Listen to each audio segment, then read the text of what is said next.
గరళము గల్గు పాము గోప్యముగా నుండు సాధు జంతువు నంది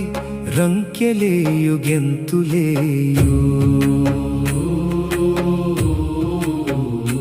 విషము కల్గిన పామును కంఠమునందు బంధించే నందిని మాత్రం ఆవల విడిచిపెట్టే విప్రుడు నుంచే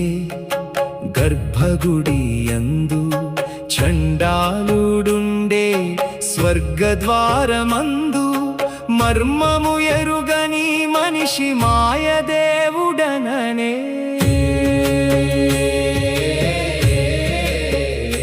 విషము గల్గిన పాము చేటు జరగవచ్చని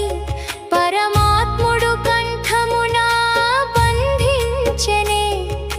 చండాలుని కర్మలు ప్రజకు చేదని చంద్రశేఖరుడు చింత నుంచి చింత తీర్చే స్థితిగతుల బట్టి లయకారుడు స్థిరమై ఉంటాడు కర్మ సిద్ధాంతం అనుసరించి కర్తవ్యం తెలియజేస్తాడు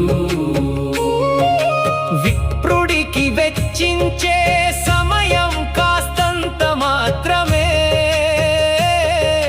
చండాలుని చెంతనే నిత్యం నివసించెనే మహాదేవుని లీలలు అర్థంబు కావే స్థానమేదైనా గాని శివ సాన్నిధ్యము కాదా పూజలందు లయకారుడు ఆలయమునందు కాపురముండు శివుడు కాటియందు స్థాన భేదములేనిది శంకరుని సాన్నిధ్యమే శ్మశానమందు గాని శివాలయమందు గాని భక్తిగల హృదయమే భవుని నిలయమయ్యే భూతనాథుని లీలలకు భువి సాక్ష్యమయ్యే ఓం నమః శివాయ